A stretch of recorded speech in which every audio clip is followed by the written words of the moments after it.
One to the most exciting panel of the afternoon, strengthening regional and national emergency preparedness across Latin America and the Caribbean. Welcome, welcome. My name is Katie Taylor. I will be your panel moderator.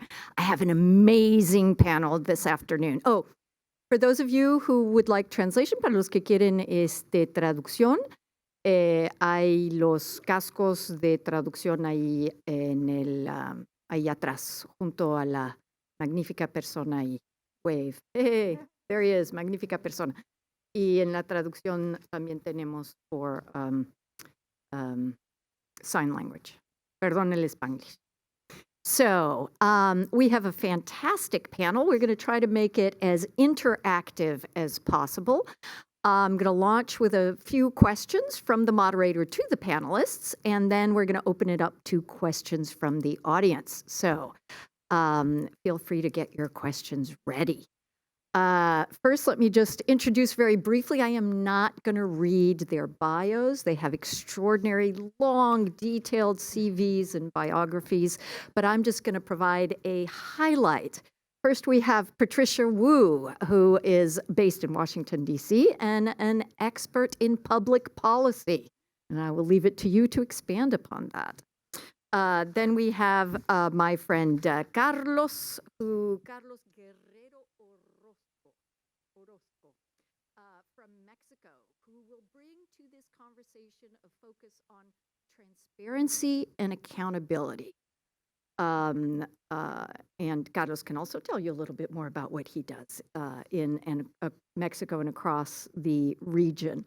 At the other extreme, we have the lovely Dr. Mariana Faria from the Pan American Health Organization. So her expertise is health policy, health systems, public health in particular. Then we have our friend Luis Lopez Recindes, who will bring to this panel perspectives on indigenous and nonprofit. And you can also expound on other things.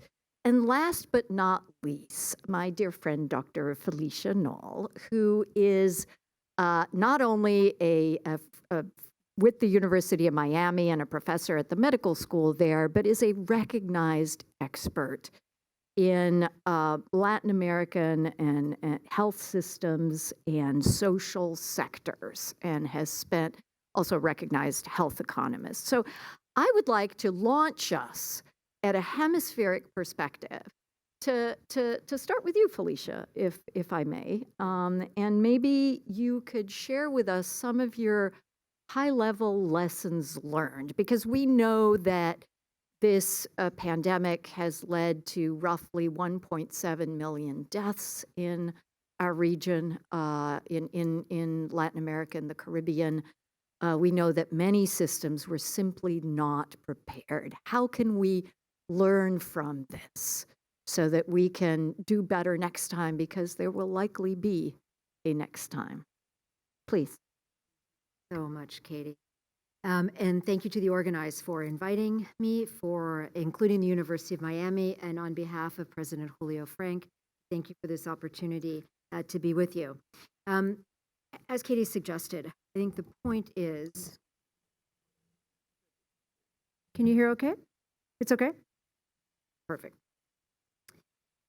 So we've lived a once-in-a-century pandemic, and we have a once-in-a-century set of opportunities to evoke change. Sadly, our region both exemplified and continues to exemplify some of the worst outcomes and some of the worst responses to the pandemic and beyond. At the same time, our region has what I believe are some of the greatest opportunities in our world globally to evoke positive change that is at the same time systemic. I'm saying not just marginal change, but to actually embrace and harness a set of lessons in ways that could make our region exemplary of the good for our world rather than exemplary of a poor response. I'd like you to keep in mind when we think about these lessons, and one thing I think is really an overarching point, that you can only really embody and think through how to use these lessons in preparedness if you internalize the fact that we lived what we call a syndemic, not a singular pandemic, but rather a synergistic pandemic a confluence of non-communicable diseases, poverty, and discrimination based on race, ethnicity, religion, and gender, and intersectional tragedy. So that while COVID-19 may be receding, all the other pandemics remain intact or worsened as a result of what we've suffered. COVID-19 has indeed erased decades of progress in many areas, including, in some cases, advancing gender, health outcomes, and economic progress.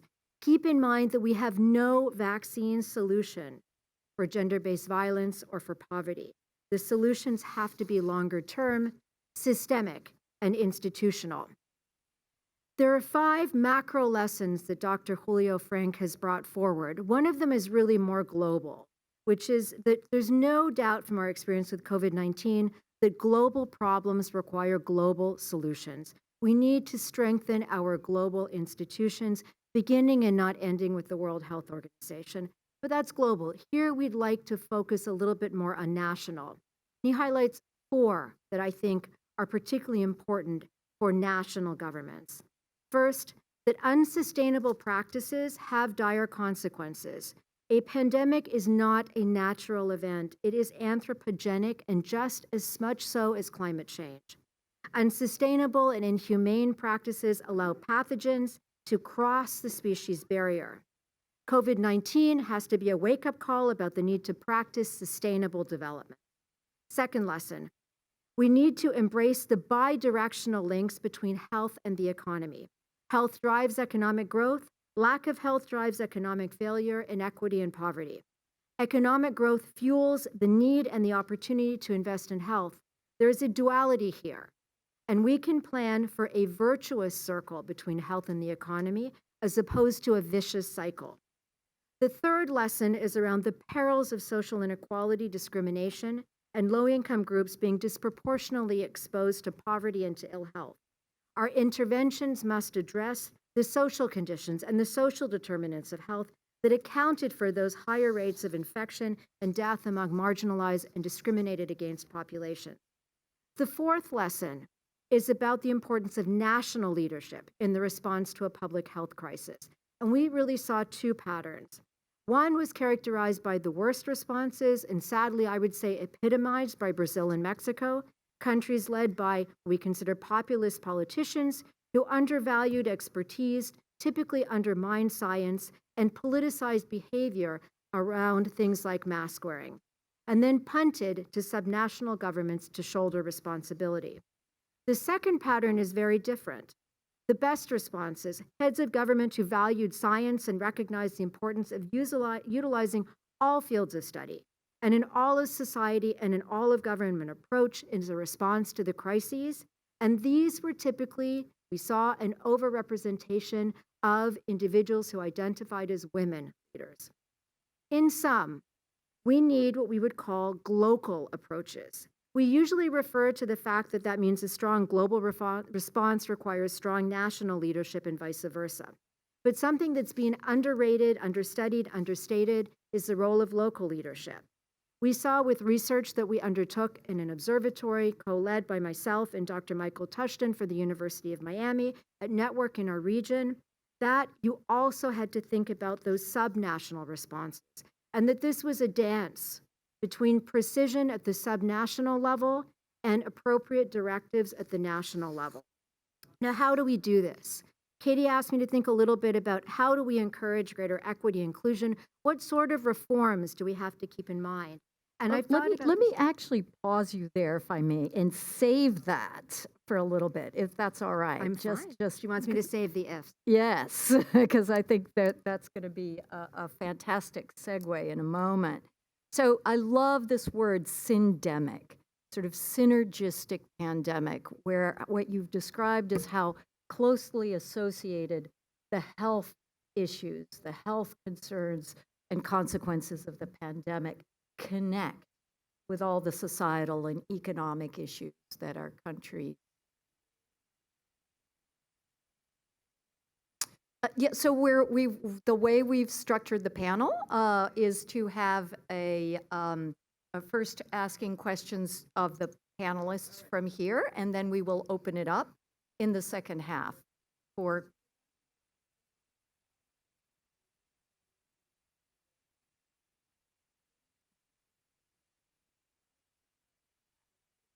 Absolutely. I mean, I think you are correct that the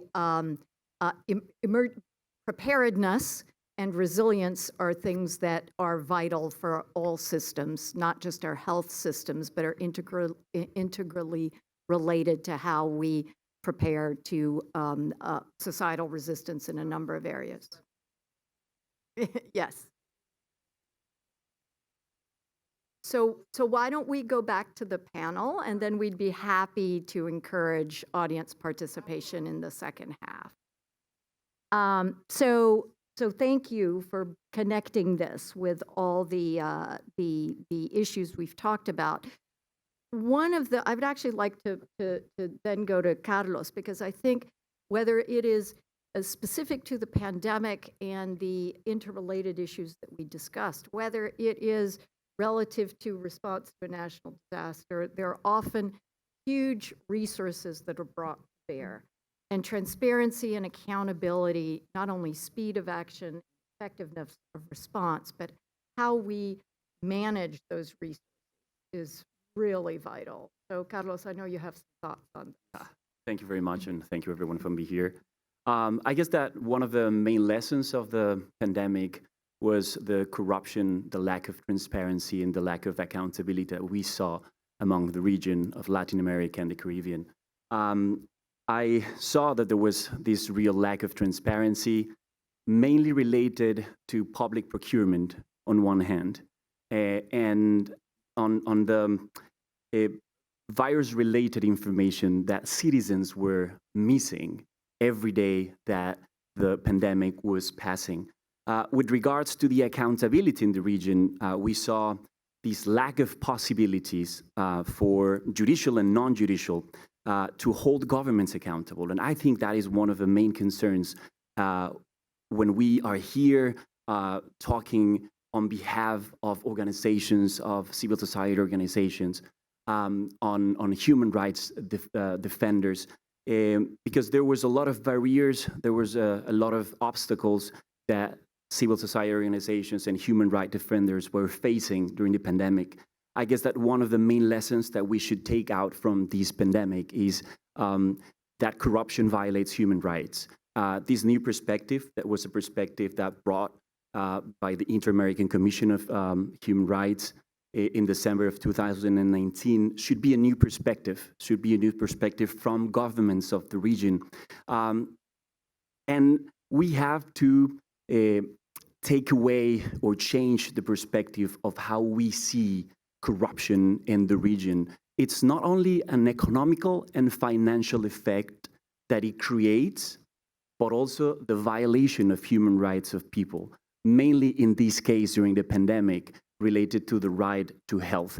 Let me tell you an experience we had in Mexico, an organization that I preside and a university in Mexico, private university in Mexico, Tec de Monterrey. We launched in 2020, March 2020, when everything was starting, a platform to report corruption during the attention and during the diagnosis of COVID-19 in public and private hospitals. And like over 18 months, we received more than 600 reports by people, mostly anonymous, because that was one of the rights they had to do it anonymously. And it was related to bribery. It was related to cases to sextortion. It was related to a conflict of interest, nepotism, many cases that were so, they impacted us so much to read everything. And of course, to try to get to contact the authorities to actually make them something. We didn't get like as much as response as we would have liked. But I guess that those are like two of the lessons that I want to show you to start this conversation. Corruption violates human rights, and I guess that's a message that has to be spread away the region. Thank you, Carlos. Very much appreciate it. I'd like to perhaps go over to Luis at this point. Luis, you have a perspective that includes that of indigenous peoples. You lead a nonprofit. Perhaps you could give us your views, certainly because when we talk about corruption, it's ultimately taking resources away from the populations that need it the most. Yeah, thank you. Hi, everyone. My name is Luis Lopez Resendiz. I'm here with Comunidades Indígenas en Liderazgo here in Los Angeles. Welcome to Los Angeles, whoever, anyone who's not from Los Angeles. We work here with indigenous migrants in the county of Los Angeles. We have been doing this work for a very long time. It is unfortunate that, a pandemic had to happen in order for the world to turn down to see who are the people thriving, in times of chaos. And I say thriving because indigenous communities in Los Angeles learn to work in solidarity away from public institutions in order to thrive themselves and to order to keep ourselves alive, mostly. I think during the pandemic of COVID-19, we realized that there was a bigger pandemic that was exposed, and that was the pandemic of inequality, because obviously people of color, in this case, Black and indigenous migrants, were being left behind.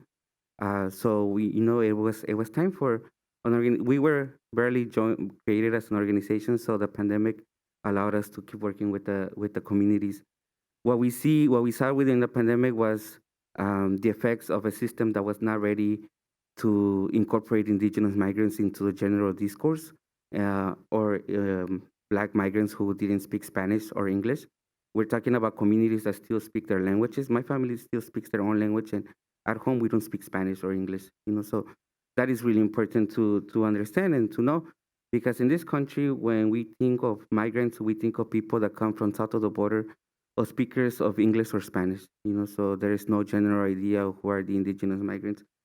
So during the pandemic, we did suffer through the health system, because obviously, if you go to a hospital here in LA County, if you don't ask for an interpreter, nobody will provide you an interpreter. So we had to learn how to say, COVID-19 in indigenous languages. So it was a way of adopting a language and transforming, letting people know, okay, this is what the world is talking about. Now we are facing a new pandemic, and we had to say that, a new pandemic, because as indigenous people, we already survived many pandemics. As Black indigenous communities, we already survived many, so people had to remember those times in which they had to do anything to survive. So we had to, learn from the past and let them know this is what happened in the past, and these are stories that we probably heard from our grandmas. So now is the time for us to take care of ourselves and to stand in solidarity. When we talk about indigenous migrants here in the United States, we talk about the collective solidarity that we have amongst ourselves. So it was really beautiful to see indigenous migrants from my community, people from my community, asking to support people from other countries that weren't from the community, but they had an understanding. There are people like us, they don't speak Spanish.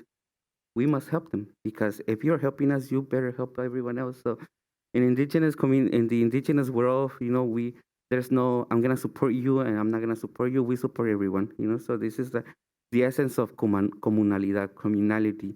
So that, that's one of the lessons that I would like to say is that, in Los Angeles, we did face a lot of deaths in our communities.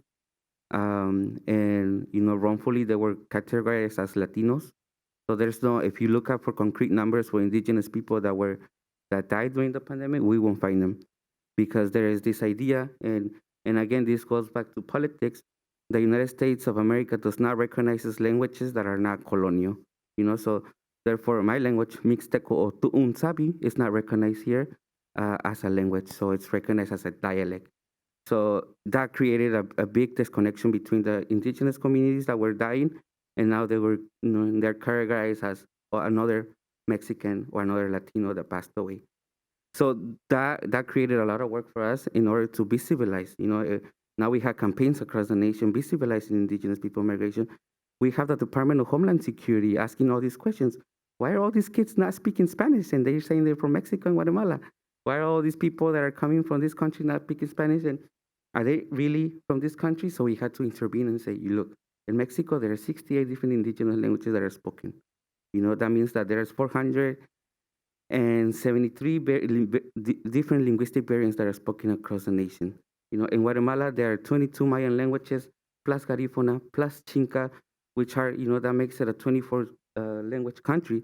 So we're talking about more than 90 different languages that are spoken between just two countries south of the border, and it was time to, we took the pandemic as an opportunity to educate those who are not aware of indigenous migrants, so that if there's another pandemic tomorrow, at least people are prepared, to create material in the language that people best understand, as it is stated in the Constitution of this country, making sure that everyone gets the right to a due process in their language. So with this, I would like to add, we realized that countries, Mexico, Guatemala, countries across the continent didn't support the indigenous communities. And so it was the United States. So what happened is that the community took, they took the initiative. We started seeing people creating videos, WhatsApp audios, Instagram posts, Facebook messages on indigenous languages. So we were like, okay, let's put together all the interpreters that we work with, because we provide indigenous interpretation services across the United States. And let's make videos in all these languages so that people can know and understand what are the protocols to follow during the pandemic. Funny enough, we created one in Mayan language. I sent it to my town, to my people. The message was being played in the local radio of my town, and then I got the message back, oh, look, somebody created this audio in the United States, not knowing that it was us, so that is the importance. The information travels quicker than any other, when you work with communities, the information travels quicker than any other newspaper, and people are able to understand that. So I think in that terms, when we talk about the pandemic, it is important to understand that there's a big number of the community of people, of migrants, that are not included in the national discourse, in the general discourse. And I mean, now I'm glad that I have an opportunity to speak here, because we believe that it is information that everyone to know. It's been more than 500 years and we're still here, and it's important that, people understand that we never died. The aliens didn't take us, but we are here thriving in chaos, as we like to say here in Los Angeles. Thank you. Thank you, Luis. Thank you for commenting on how the impact of emergencies, pandemics, and others is disproportionate on vulnerable populations, really teeing up the topic that Dr. Nall opened up with on how this is a syndemic. It's a health pandemic that was synergistic with all these other issues. And how many of the solutions have to be localized. I think that's very, very important. Patricia, I'd like to come back to you. You've got a policy approach, but also one that includes the private sector. Maybe you could comment on some lessons learned or best practices in that sphere. Happy to, Katie. Thanks so much. Well, it's a real honor to be here, and I really want to thank the organizers for including the private sector at the Civil Society Forum. When we were speaking with the U.S. government months ago in preparations for the summit, we were told, and it's of course so obvious, imagine if civil society and private sector teamed up and aligned on certain priorities. Imagine what we could get done. And so I think certainly health is an area where we can do much more of that. So it's a privilege to be here. I represent the America's Business Dialogue, and in particular, its health working group.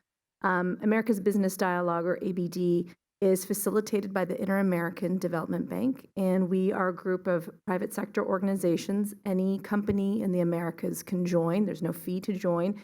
And we come together to collectively identify policy recommendations for a business-enabling, competitive environment for the Americas and feed into the summit's process. So that's really our job, and we've been hard at work doing that. And so I'm glad, Katie, that you asked about kind of lessons learned and potential solutions, because I think exactly to what Felicia was saying in terms of the duality of health and the economy, we in the private sector have seen just how intersected those two are.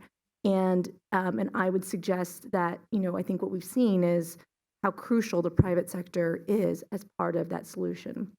And that more than ever, we actually need to be more tight-knit together in our response so that we can be more resilient and prepare the systems that we have.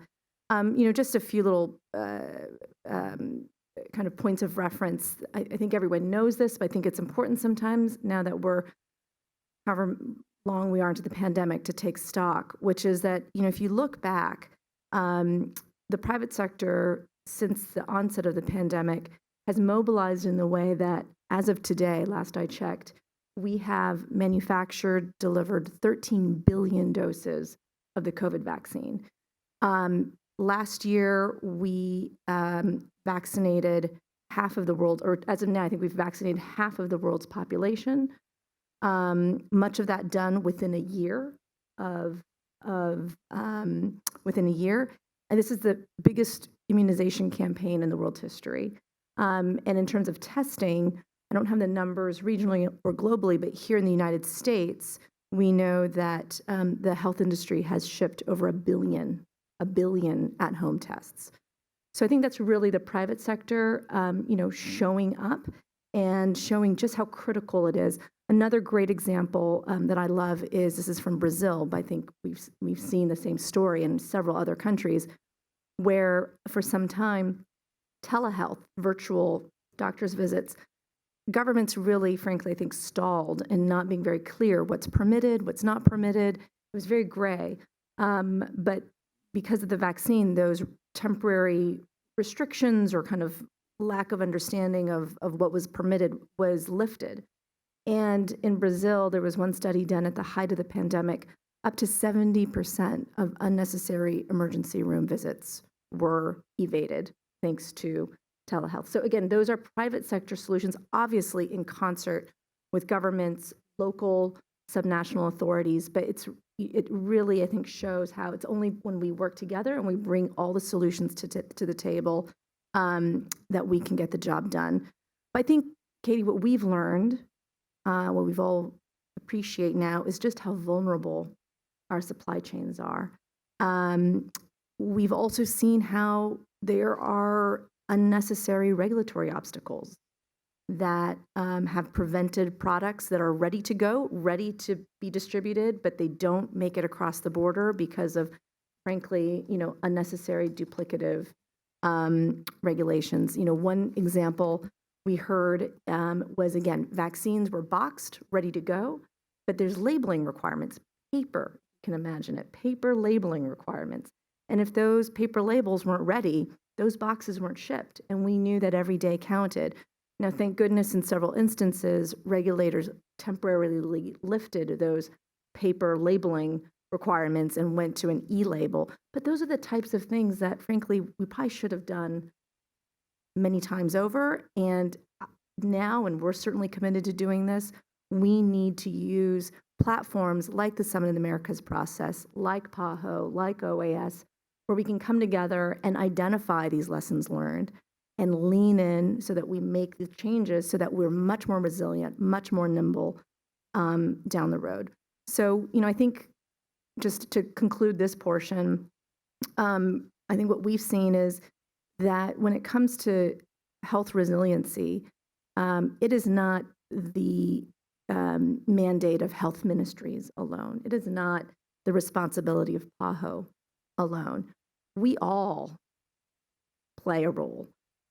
Private sector, but also within government, trade ministries, digital ministries, because of the digital underpinnings of so much of health now, finance ministries, investment ministries, so that we can attract investment that's more local, more in this region, so we build more of that resilience into our supply chains.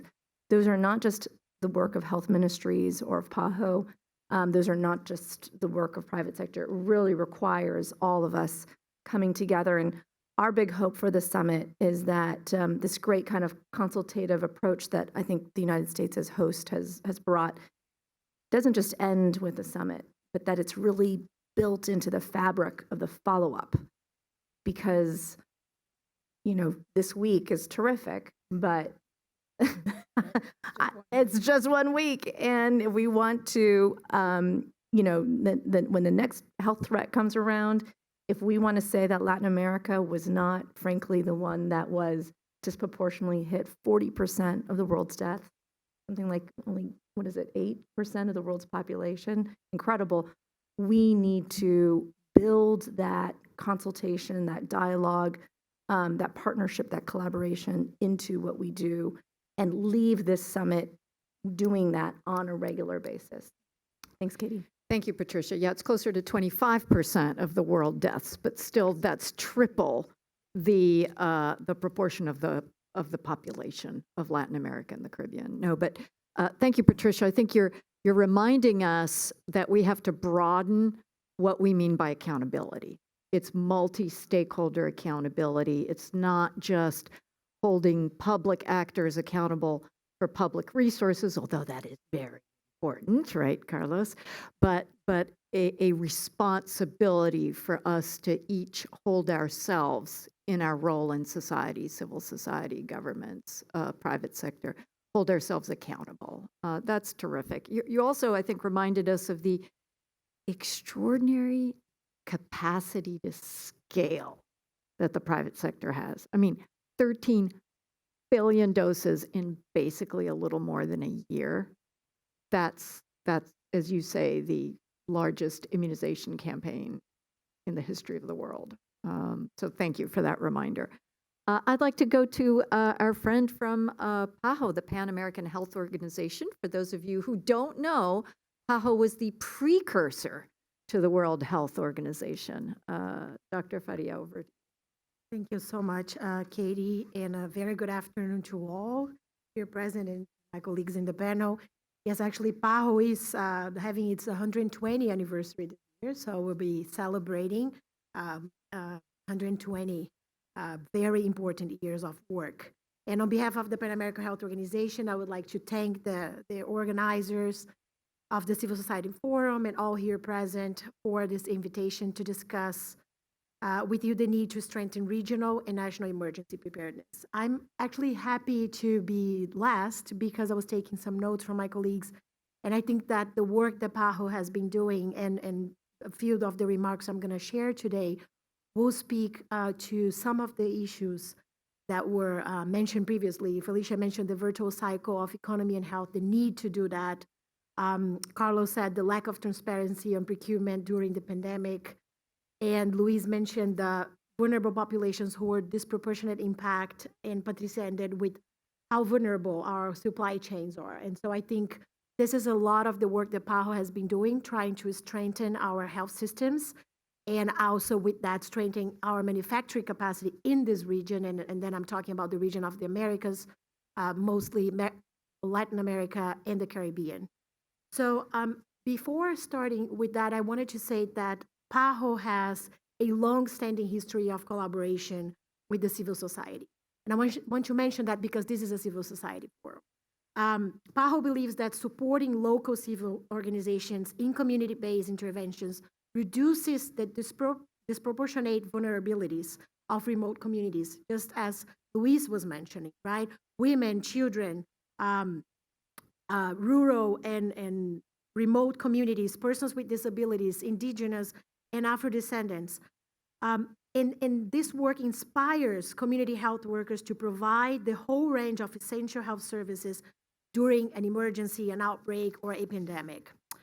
The overarching hope that PAHO has by doing this work with civil society is that by broadening the skills of community health workers with improved access to culturally sensitive information, inclusive community center interventions, and ongoing support for essential health services will ultimately reduce morbidity and mortality in vulnerable populations, and then strengthen the resiliency of our health systems among those communities during emergencies. And that's the main issue I want to talk about, which is how to strengthen the resilience of our health systems, because we know that this region was the most affected because there were weak health systems behind, systems that could not respond to this. So over the past few years, there has been a substantial increase in knowledge about emergencies, and I was glad that Luis was mentioning how this share of information in the various channels that we have nowadays increase the capacity to respond and supports the response to disaster situations and has faster access to information to communities that are vulnerable and there are in remote areas. This availability of resources and knowledge reinforced the expectations of rapid and life-saving response to emergencies in the region of the Americas. At the same time, this knowledge was instrumental in guiding Latin American countries and the Caribbean countries to ensure the health sector is resilient enough to protect the physical, mental, and social well-being of its populations while allowing a rapid response to emergency and recovery, most than anything. One of the most important lessons we learned from these large emergencies that we've been facing, including COVID-19 pandemic, and I think this is important to say, it's not only about COVID-19 pandemic, is that we must build resilient health systems and services. Systems and services that remain operational during and after emergencies and disasters with their existing personnel, infrastructure, equipment, and supplies. And talking about the supplies, it's so impressive, and both Patricia and Carlos mentioned it, about the need and importance of the procurement process. And then Carlos mentioned the lack of transparency. Patricia said how vulnerable our supply chains are. And so increasing the capacity of manufacture, both of vaccines, medical devices, products in this region will allow us to undergo new pandemics or new emergencies without having to be so dependable on the global supply chain, right? Health services must build operational capacity to maintain and rapidly resume their essential functions through the implementation of effective strategies according to their characteristics and available resources in the face of unexpected challenges associated with future health emergencies and disasters. It may seem like a nice dream, but there is long experience in the Americas that has demonstrated that this is feasible. Over the last years, and with the technical guidance of PAHO, there are actually many health facilities that have been designed, built, retrofitted, and adapted with the safe hospital standards and have remained operational following severe disasters and large-scale epidemics, including COVID-19.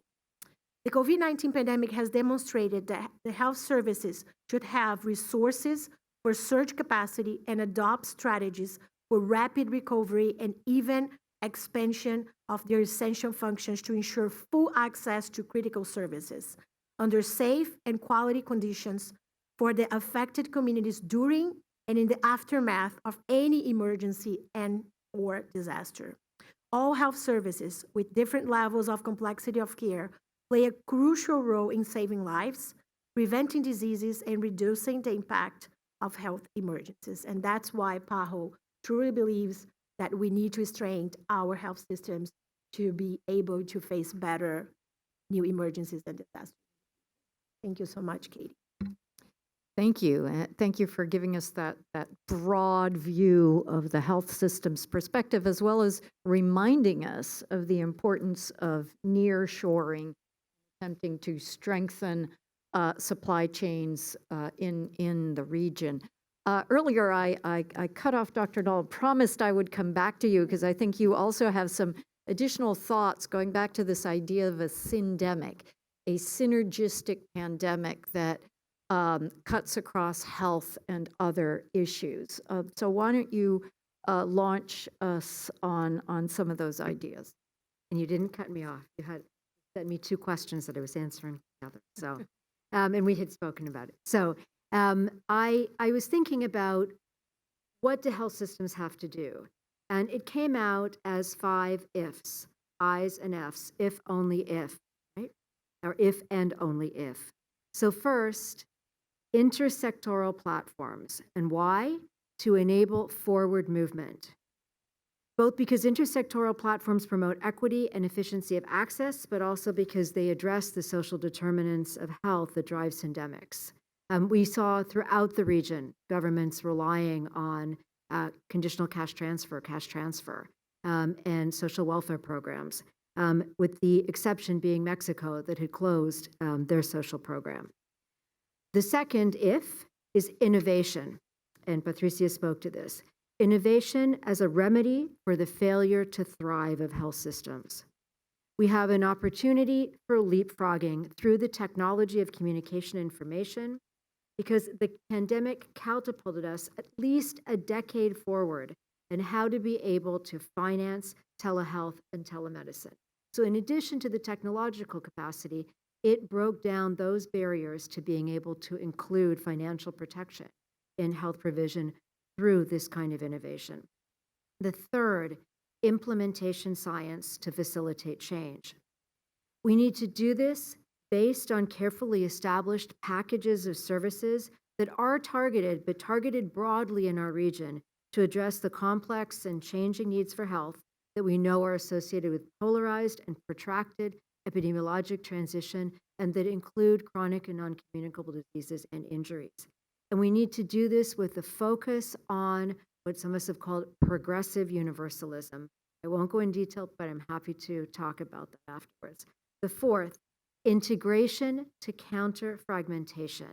This is particularly important. Our health systems are fragmented, almost all of them, with a few exceptions.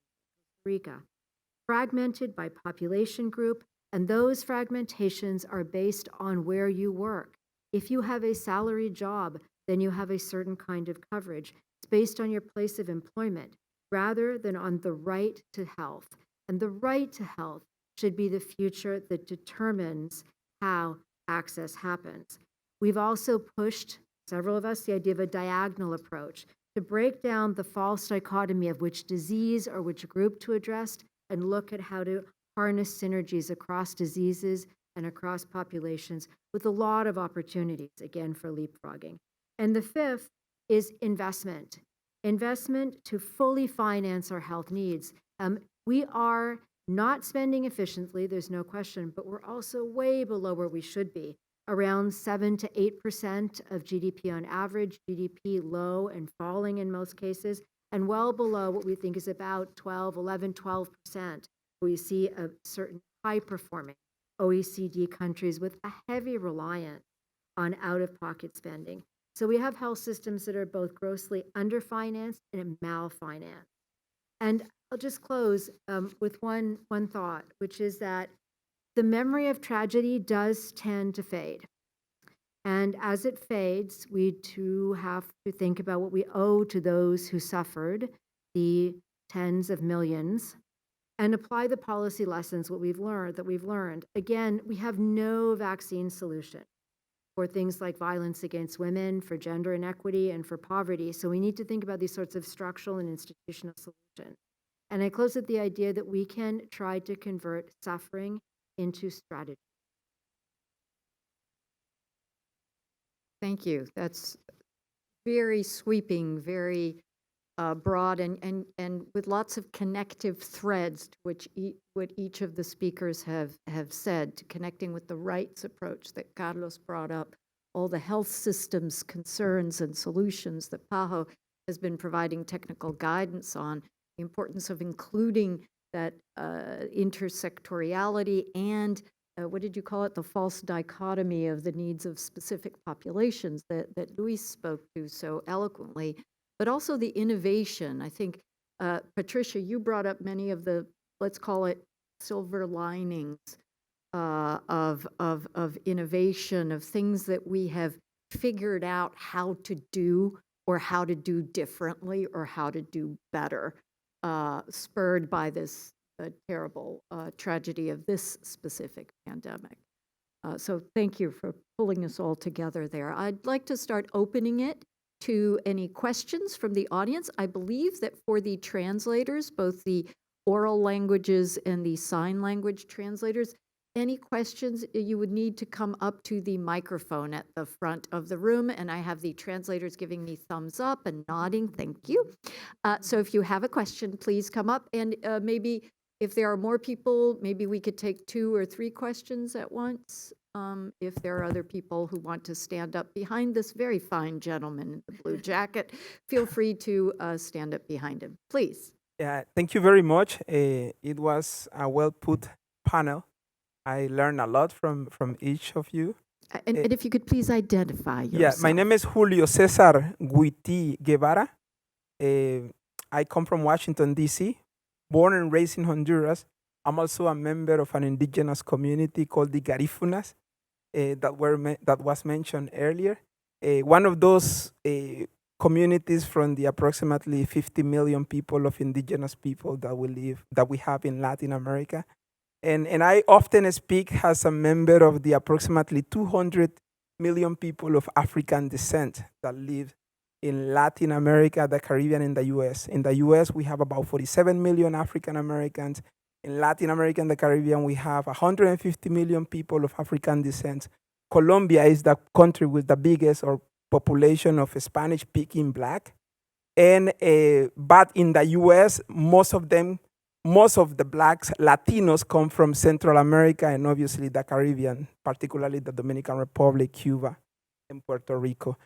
My question is very specific. If you can share some of your best practices in public procurement or private procurement that can benefit people of African descent, because what we have analyzed so far, and this is not only happening at the local or municipality level, at the national level and international level, we find a big challenge when it comes to participating in processes and procedures that hire consultants, companies, etc.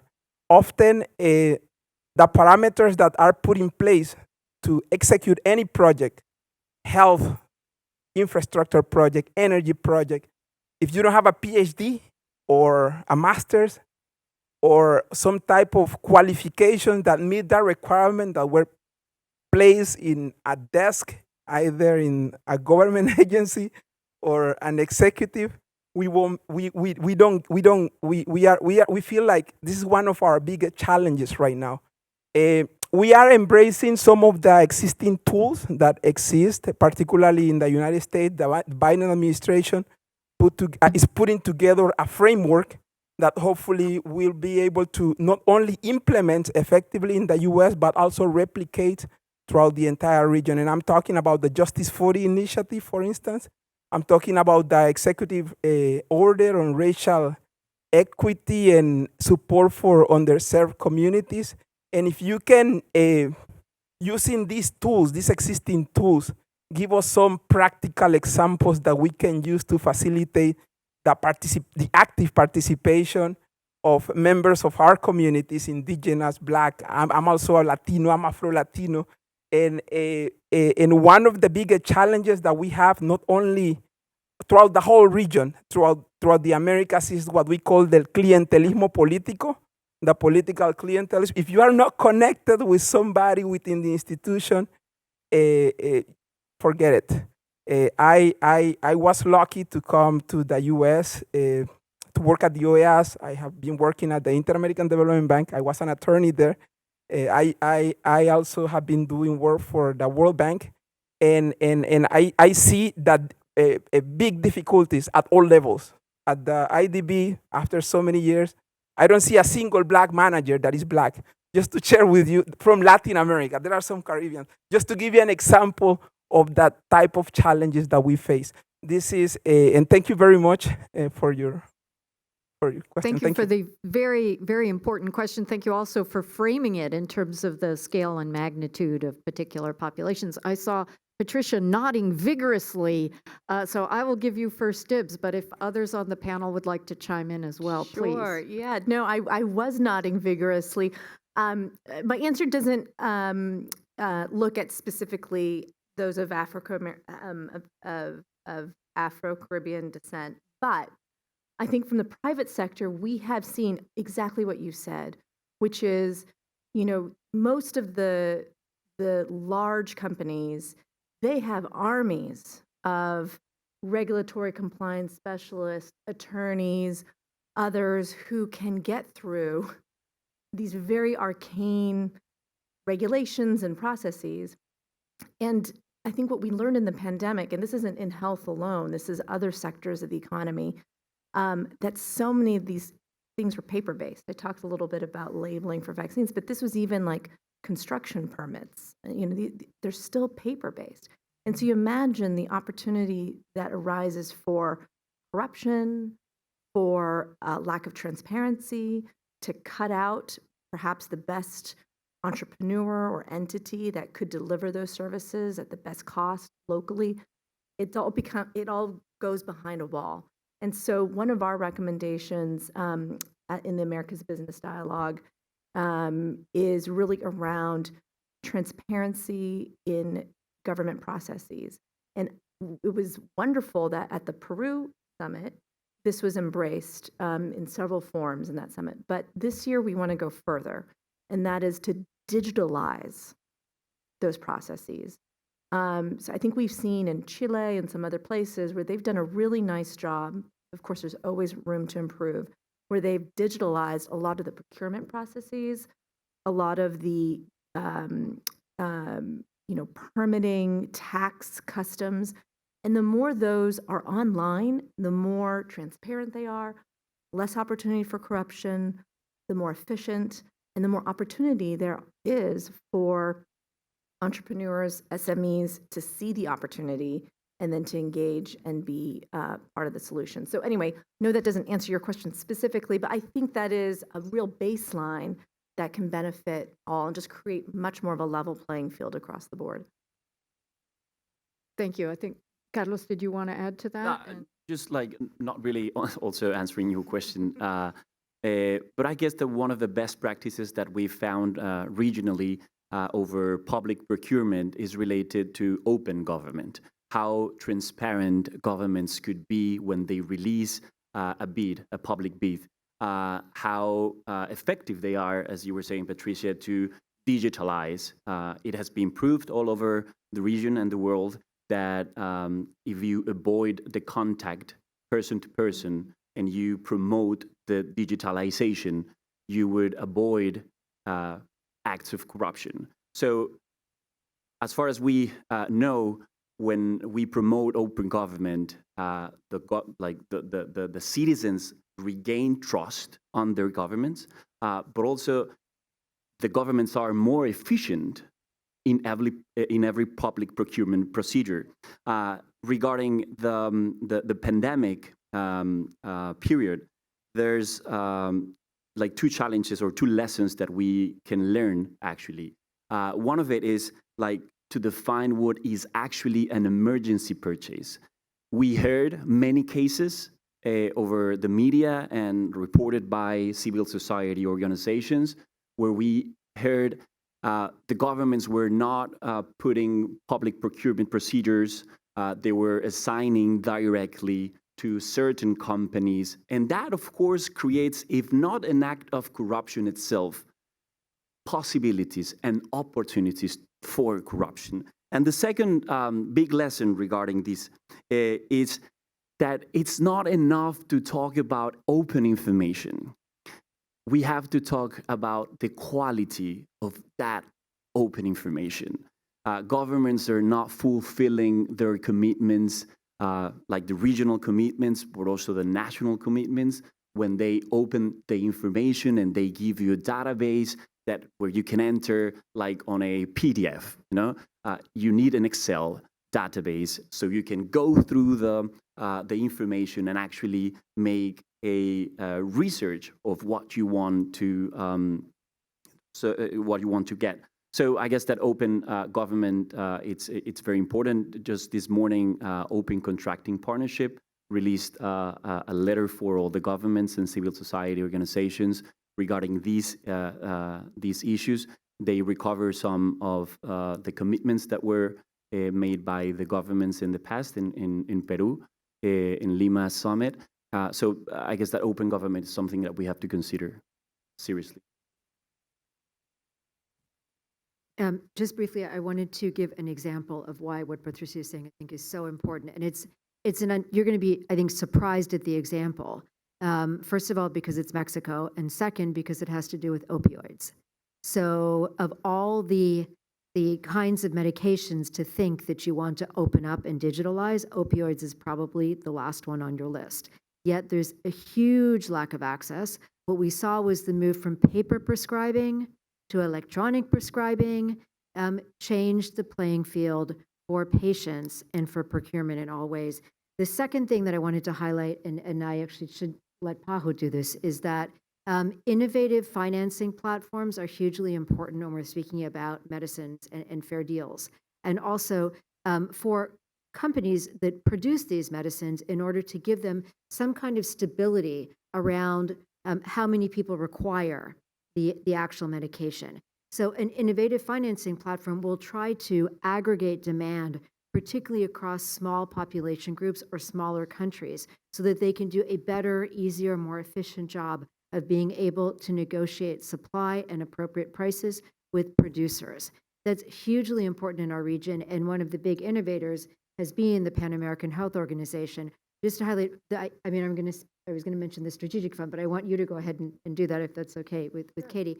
Just to say that we're speaking not about vaccines here. We're speaking about medicines for chronic and non-communicable conditions like cancer that are not population-wide. So they're in smaller groupings, and these are huge opportunities. Did Pajo want to comment or, sorry, and then? Yeah, I know. Yeah, I'll be very brief. Just wanted to make a few comments. The first one is to say that Pajo's director for the past 10 years is an Afro-descendant woman. So that is very good. And so therefore, she's been very keen on having a very particular look at that population in the whole Americas. And as you said, representation is everything. When you don't have those people at that level of leadership, it's difficult, right? To have that. And so to mention that Pajo is the only of the regions of WHO that has a specific program on cultural diversity. The other regions, they talk about equity, they talk about gender issues, but they don't talk about cultural diversity. That includes Afro-descendant populations and indigenous populations. In the end of the first year of the pandemic, at November, more or less 2020, Pajo published a specific report on the impacts of COVID in the Afro-descendant population in the Americas. So we're very looking at this, and I just wanted to say that this is really important to the Pan American Health Organization. And on the issue of procurement, absolutely correct. That was my second point, which is Pajo has been procuring. We have a pool mechanism, pool funding mechanism, which allows smaller countries that necessarily don't have access or will pay 5 times or even 20 times the price of bigger countries to access initially vaccines for over 5 decades now. We have the revolving fund. And then in the last 2 decades, we then inaugurated the strategic fund. But last year, because of the pandemic effects, Pajo went beyond that. And we launched this platform that goes hand in hand with what Patricia was mentioning, which is this private sector, public sector partnership that needs to move on, which is the increasing the manufacturing capacity of our region. And so I feel that from what you're saying, this should also be looked at how we're going to include, right, the most vulnerable populations in that initiative as well, how we're going to create the jobs and create the opportunities as well. So I think Pajo has been doing this in the pool fund mechanisms in creating those opportunities, both in the revolving fund and the strategic fund, but now we want to move even further and really increase the manufacturing capacity, understanding that health is also a great market and an important way of generating resources for our countries and for our communities as well. If I could just say something real quick, I think this comment came perfect. I think like to mention representation matters in this case, and we have seen here in Los Angeles that the communities don't trust these institutions because obviously people that come and speak to our communities don't look like us.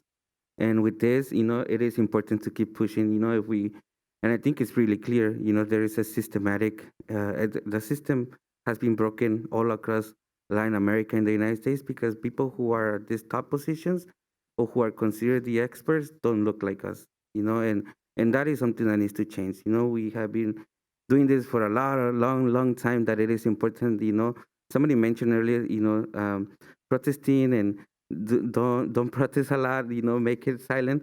But I think in this case, we have learned something from movements like Black Lives Matter, from movements of liberation or social movements in Mexico and Latin America, that you have to take up space. So in this case, in the United States, that's what we're doing. Taking up space and don't let it go because representation matter, and our communities are looking at who serves them. You know, my community, before they go to the doctor, before they go to a hospital, they go to, you know, our medicine men, somebody that, you know, practice medicine in our communities. And that's always going to be the case because there's a lack of trust. You know, there's a big lack of trust of these health institutions. You know, and there's a belief in our language. You know, if you go to the hospital, you might come in dead. So, and that has happened here in the United States. We had cases in which, you know, healthy indigenous people go to a doctor, they come out of their debt, you know, and that has created a big distrust into the community. Now we have seen that effect during COVID. People had COVID and they didn't want to go to the hospital. You know, they're like, why? You know, if I could survive at home, I could stay home. I should stay home, you know, instead of going to the doctor. So that is, you know, something that we really pushes. We're not backing up, you know, we're taking up space because representation does matter in this, in the health systems. So as you can see, your question prompted a very multifaceted conversation on the one hand, the importance of access to information and transparency in the public procurement processes, and the other as well, the importance of inclusion in everything we do, as well as, of course, the innovative solutions that can try and bridge the existing gaps. So a conversation to be continued, sir. Let's go to the next question. If you could please go to the microphone and introduce yourself first.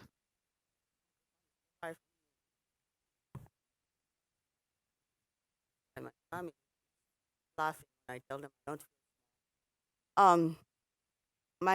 Can you hear me? My name is Marie-Rose Murphy. I'm from the, Fondation Communautaire Haïtienne Espoir, which is known internationally as the Haiti Community based led. And,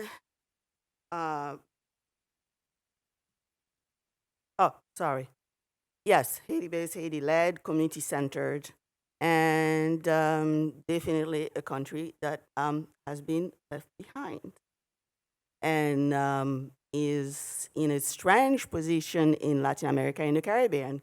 For example, my friend Haitian in the U.S. and throughout Latin America, African, Afro-descendant, we are a large population, and mostly that has been untreated and mistreated as migrants, right, Luis? We were talking about that. So, at any rate, I have questions and comments.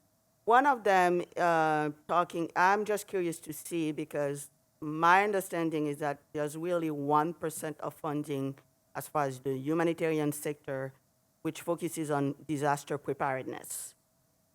I would love to hear other things, because your panel, which, by the way, I want to say, I've been around the block and I've been to so many different conferences all over the place. Your panel, fantastic. I'm actually excited this late, despite time differences. I feel like I've learned and I heard some great ideas. So thank you. I didn't feel like I traveled here in vain. So thank you. Very, very stimulating discussion, including, I am going to put that on Twitter. I don't know what, I forget your name, but there is no vaccine for against, this is perfect. All right, so now one comment that I want to make in terms of, we keep talking about vulnerable communities. What I want to say is that when it comes to pandemic, the best approach is to have a community approach. And one of the things that happened is when the pandemic started, because I'm part of sort of like the aid localization, movement. I've been, pushing with other advocates, global South advocates around the world. And, it was interesting because even though we push for global South, the importance of culture and cultural diversity representation, and connecting that to procurement, and the fact that very often we just, if you look at the pockets of money, what is it, 3%, if we're lucky, that goes to Global South, local and national organizations, creates all kinds of dynamics in terms of the ability of managing disasters, pandemic, and everything else. But the interesting thing is that we had dealt in different countries and continents with pandemics, whether it was Ebola, whether it was cholera in Haiti, which anyway we inherited from whatever, the UN troops. And so, and we had the community approach. And and talking to my colleagues from all over the world, like Africa, Asia, and everything else, somehow we ended up faring better. And I remember reading an article from an Italian doctor, because Italy was hit really hard, and they realized that Western healthcare is very patient-centered, while if you're dealing with a pandemic, it needs a community-centered. So on the one hand, you're talking about, I don't want to say sort of like it's not perhaps vulnerable, but it in a sense, stronger responses because of the culture of solidarity and the community approach and the understanding that this is what's needed. So I just want to stress that, because in some way, the cultural aspect of things sort of like made it more difficult in Western contexts than in contexts like ours. So I feel like there's very much that needs to be learned from the so-called sort of like vulnerable. I think there's more marginalization, misunderstanding, and of our communities than anything else. Much to be learned. So that's one. So love to hear about the percentage, what is really dedicated to preparedness, and then to disaster preparedness. And I know you focus on health, but then the other piece of it is in terms of health. And perhaps if you could go straight to your question, because I believe The there's question someone. was the percentage. Okay, do you have a second question? Because I believe there's someone behind you Oh. as well who would also like to ask a I'm question. sorry. So.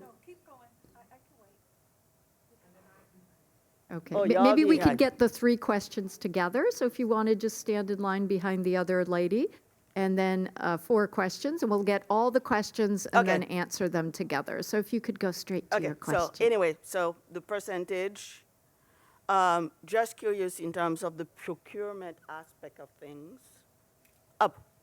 I moved too much. Procurement aspect of things, and talking about the private, and I think what the private sector has done in terms of accelerating innovation and everything else. But what are we talking about the global piece of things, and just as far as logistically speaking, and also the need for addressing things globally and just providing licenses to other countries so that they can produce, as opposed to just being given vaccines. Are there any talks about this? Great, thank you. Maybe we could get the other 3 questions. What I captured from the first one panel, it was this focus on examples of engaging community empowerment, and the supply chain nearshoring. Please, what are your Hello, questions? my name is Lynn Knorrs, and I'm from the Native Women's Association of Canada. I'd like to acknowledge the unceded territory of the Tongva that we are in the midst of first. I just wanted to bring out one of my main, we heard all about the wonderful academic, medicinal, medical. For me, I want to also acknowledge that the pandemic brought forefront the deaf culture in terms of, I'm a mother of a deaf son, so seeing across the world the interpreters interpreting the deaf culture. So thank goodness to our people in the back there. I just wanted to plug that in. For me, that's what the pandemic brought forward as well, too, not only locally, but worldwide. As an Indigenous woman, or First Nations woman, I prefer to be referred to as I come from First Peoples in Canada. So a First Nations woman, the pandemic also, I've heard too, traditional medicines. I used the medicines that my mother was taught from her mother and her mother and her mother to help with the pandemic, to help with COVID. And I really believe that is why I suffered less than a cold, because I brought those traditional medicines from my ancestors.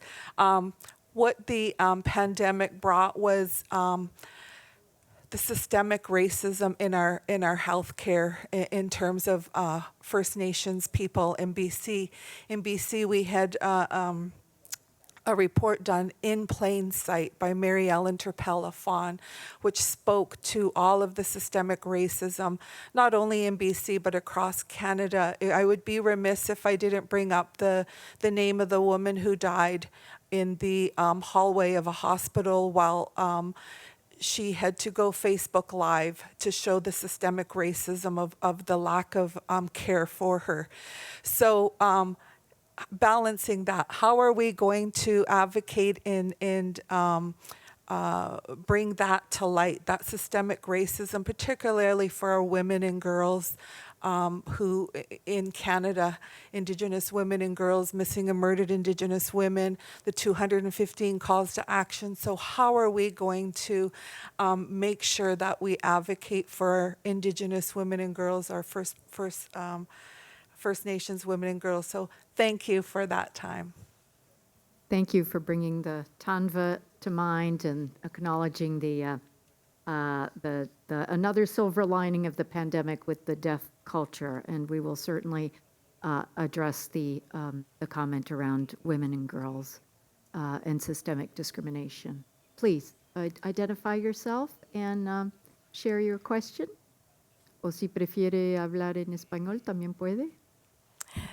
Muy buenas tardes para todos y todas. Mucho gusto, mi nombre es Magali Castañeda, soy directora de la Fundación Frida Kahlo de la ciudad de Cúcuta, Colombia. Represento a las mujeres víctimas de explotación sexual y quisiera colocar acá en la mesa algo tan importante que dentro de los efectos de la pandemia está la salud mental. Es cómo nos afectó notoriamente la salud mental, principalmente a nuestros niños, niñas y adolescentes. Quisiera saber de parte de ustedes y de las diferentes organizaciones a nivel internacional, cómo estamos proyectándonos para poder atender esos efectos de la pandemia que han sido tan graves y tan notorios en nuestra niñez. En Colombia tenemos unos efectos muy fuertes en los niños y las niñas, y es la ansiedad, la depresión, el estrés, el suicidio y esa falta de ganas de vivir. Esto suma también a la falta de oportunidades, de recursos económicos, que su familia, al atravesar una pandemia, claro que sin recursos económicos se intensificaron las violencias dentro de la familia. Al intensificarse esas violencias dentro de la familia, ya los niños y las niñas tienden en sus colegios a ser cada vez más agresivos, a aumentar la falta de tolerancia entre ellos, y a que ayer nomás una niña de 15 años en nuestra Colombia asesinó a otra niña de 16 años, simplemente por sus situaciones, ¿sí? Entonces, esos son efectos de esta pandemia y que no se han atendido. Realmente, en la parte mental, por lo menos en Colombia, que es donde estoy, no hemos visto una atención integral para poder atender. Y también en cuanto a las mujeres víctimas de violencia sexual y explotación, que es algo que también lo generó la pandemia.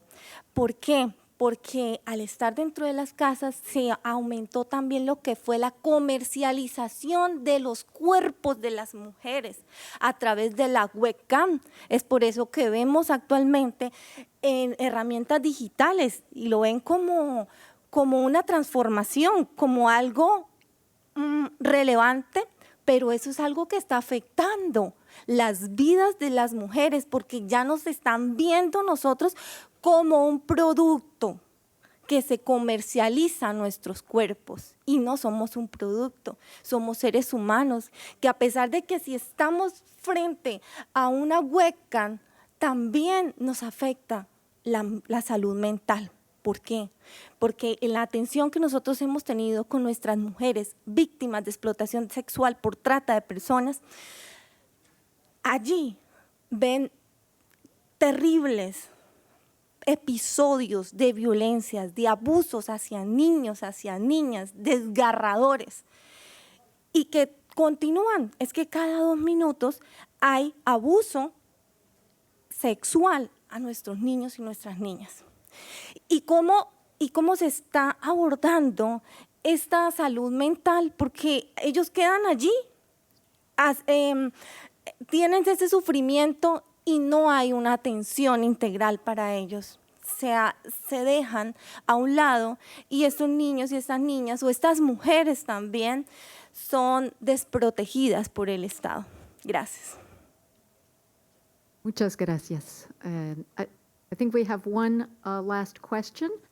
These are all very weighty topics, including mental health and the pandemic's effects on mental health, on gender-based violence. We'll come back to that. Just panelists, just get ready after this question. We're not going to have time, unfortunately, to go into detail on all of these questions. I will be asking each of the panelists for your closing comments. Before we do that, and to take 1 minute each, and before we do that, I'll simply summarize some of the key themes that have been brought up in these last questions. Sorry, please. So I will try to keep mine very short. I wish I had on my translation because she was so passionate. I wish I understood what was being said. So I will keep mine short. My name is Ayo Dalgety Dean. I'm from an NGO called Blossom Incorporated based in Guyana. And as I listened to the panel, words jumped out at me. Emergency preparedness, that's what we're talking about. Rapid response, packages of service, right to health. And in our context in LAC countries where we have special governments, in the work that we do, often we need to have a quick response. Now, in Guyana, and I'm sure I'm going to get beaten for this if it goes anywhere, we have an issue where Warao children are dying of malnutrition. And it's taken me currently over 7 months and counting to get international donors to respond to this. Because I'm afraid we need the international donors to bridge the gap between the government services that are very limited and what's happening on the ground. So how can I encourage the international donors to decolonize their systems so that they can respond effectively and quickly to emergency situations? Thank you very much for that question. So before we go this last set of questions, we have one theme, which is that of was the public procurement theme that connects to the inclusion of local groups, local populations. We have mental health generally, but as a result of the pandemic, we have gender equity and the reduction, not only gender inclusion, but reducing gender-based violence. We have the specific question of ensuring that in our efforts of inclusion, we include First Nations and other groups. Panel, I know these are vast themes. We had already discussed vast themes around the engagement of private sector and private sector innovation and scaling. We go back to those 13 billion vaccines. The ensuring that we think about accountability and transparency broadly and include rights. We have a series of integrated solutions from Dr. Nall as a result to this idea that it's a synergistic pandemic, a syndemic, where there's not only health emergency and preparedness, but connecting it to these other fundamental inequalities and issues in our society.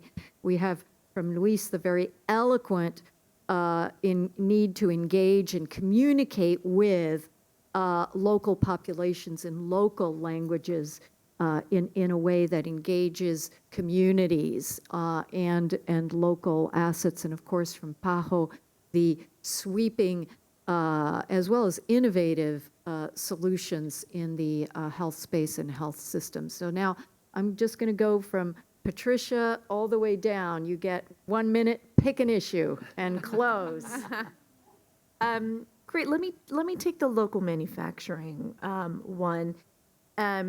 So by the last number I saw was that globally, vaccine manufacturers engaged in over 300 arrangements where they transferred their technology, many times to their competitors, by the way, because their competitors were the ones that had lines on their factory floors that could pivot to manufacturing the vaccine, and that's what got us to the 13 billion.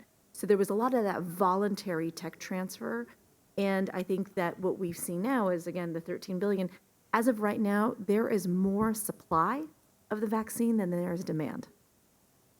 Supply has outstripped demand. The doses are available. It's the last mile issue. So manufacturers have created it. They're sitting there. It's the last mile. Maybe our colleagues from PAHO can touch on this. The challenge in terms of getting the rest of the half of the world vaccinated are last mile issues. And those, I think, are very complicated. And the private sector, I think, very much wants to engage in that. But in terms of manufacturing, I think from our perspective, we have, thanks to these 300 plus manufacturing partners, the ability to engage in voluntary technology transfer, we have been able to do that manufacturing. And that manufacturing is happening in India, in Latin America, all around the world. So anyway, happy to follow up later, but I'll pass my time. Africa, yes, Africa as well. Thank you. I'm just going to pick up your question. How do we fight against like this, the racism in the public health sector? There's like many policies that could be taken by the governments and by private sector companies.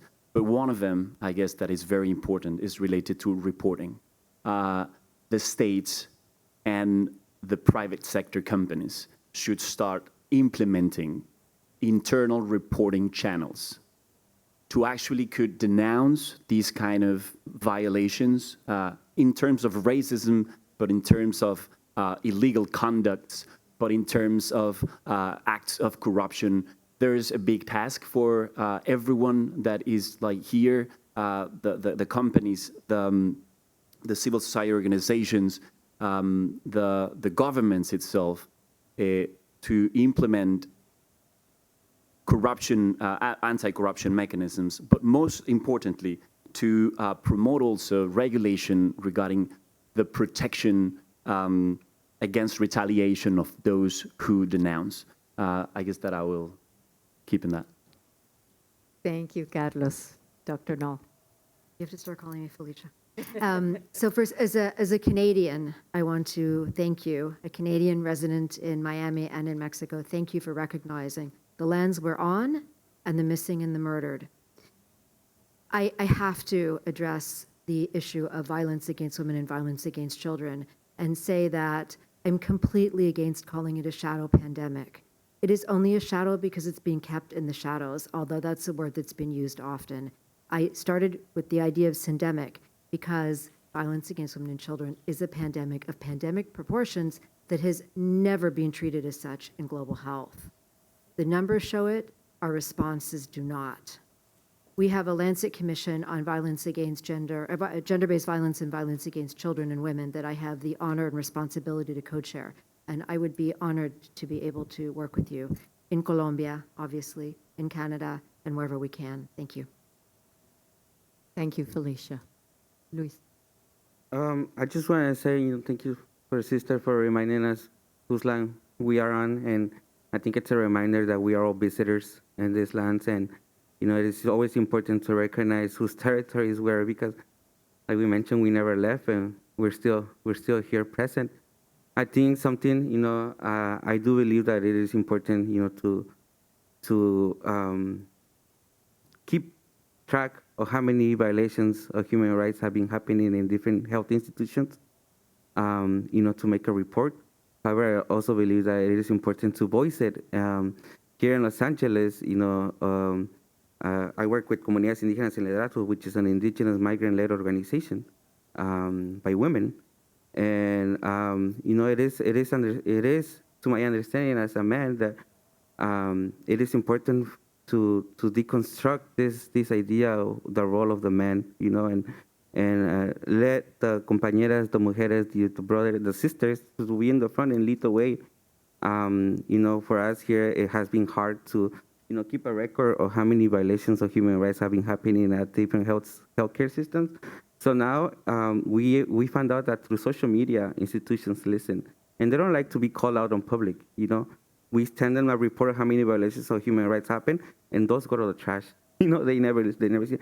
But when you put it in social media and the public knows, oh, that is a big weapon. That changes, that brings down the person who is at the very top, because that is the public image that we, is being attacked.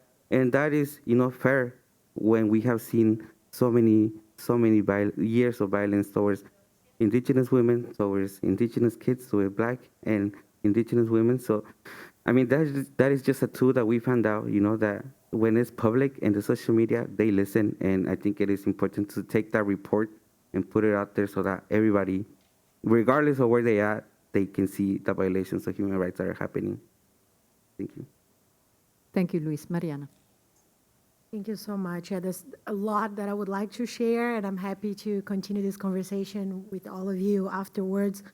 And I'm going to talk about primary health care as my topic, and I'm going to talk about that because this is the entrance door, and there's where we can actually, as communities, as civil societies, culturally adaptive services can actually exist. The community approach, how we actually bring that community is at the primary health care level, right? So, and as Patricia was mentioning, and we say a lot that in PAHO, vaccines do not save lives, vaccination does, right? And so it's about, you can have as many vaccines available, but if you don't have the health workers, if you don't have the system in place, if you're not getting to the remote communities, if the communication is not made in a way that the communities trust to come and get vaccinated, all of those things, the vaccines will be inefficient and they will not save lives.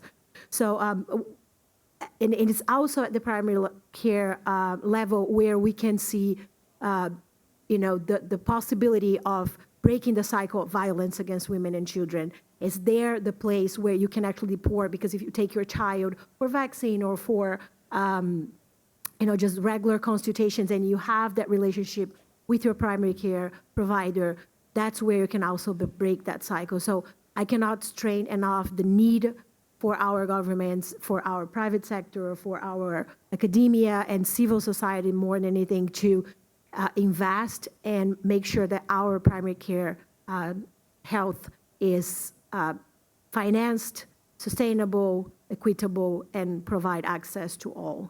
Thank you. Thank you very much. And I would like to close, as moderator, I usually merely facilitate, but if I may, as we close, on behalf of myself and my own organization, the Pan American Development Foundation, the role that you play, that civil society plays, is absolutely vital.